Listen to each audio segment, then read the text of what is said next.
பகவான் விஷ்ணு ஓணம் பண்டிகையோட முதல் நாளான அத்தம் அன்னைக்கு ஏன் பூக்கோலம் போட ஆரம்பிக்கிறாங்கன்னு தெரியுமா?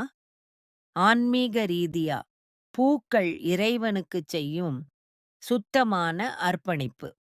அத்தப்பூ கோலத்துல வைக்கப்படுற ஒவ்வொரு பூவும் நம்ம மனசுல இருக்கிற நற்குணங்கள குறிக்குது. முதல் நாள் ஒரே ஒரு பூவால ஆரம்பிச்சு 10வது நாளான திருவோணம் அன்னைக்கு 10 வகையான பூக்கள வச்சு பிரம்மாண்டமா கோலம் போடுவாங்க. இறைவனையும் மகாபலி சக்கரவர்த்தியையும் வரவேற்க வீட்டை சுத்தப்படுத்தி அலங்கரிக்கும் நாளுக்கு ஓணம் கதையோட சுவாரஸ்யமான உண்மைகள் உள்ளன. உள்ளத்தில் இருக்கும் பரிசுத்தத்தையும் ஆன்மீகமும் மேம்படச் செல்லும் இந்த பழக்கம்.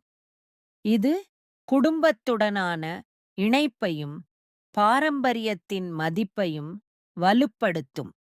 இந்த பாரம்பரியம் மனதையும் சுத்தமாக்குது. ஆட் ஓம் நம சிவாயா வித் சேனலை சப்ஸ்கிரைப் பண்ணி தொடர்ந்து இணைந்திருங்கள்.